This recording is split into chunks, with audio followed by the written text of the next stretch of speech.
भाइयों अस्सलाम वालेकुम।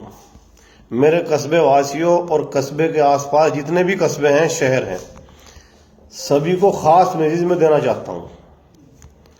एक मोजिजा हमारे कस्बे में अभी 2 दिन पहले गुजरा है, उसके बारे में बताना है। हमारे कस्बे में कुछ दिन पहले एक उलमाए किराम के बीच में, उलमाए किराम की सरपरस्ती में कस्बे में मीटिंग हुई थी। उस कस्बे में मीटिंग में यह तय किया गया था कि डीजे और पटाखे पर पूरे कस्बे में पाबंदी लगेगी, और जो कोई डीजे और पटाखे छुटाएगा, डीजे बजाएगा, तो उसका कोई निकाह नहीं पढ़ाएगा।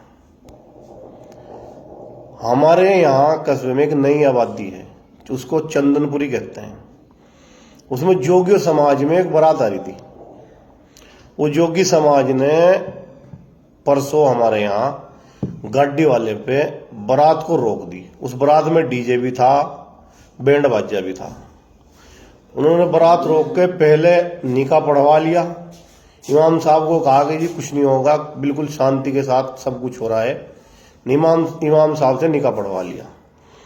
उसके बाद उन्होंने वहां जाके निकाह पढ़वा के फिर डीजे बजाया, खूब नाच गाना करा, और इमाम साहब को पहले ही खाना भी खिलवा दिया था। तो धोखा करा उन्होंने, दीन के साथ मजाक करी।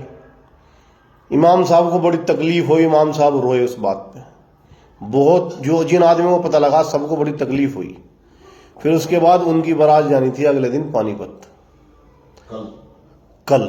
कल पानीपत बारात ले गए। जैसे ही बारात ले गए तो लड़के का एक्सीडेंट हो गया।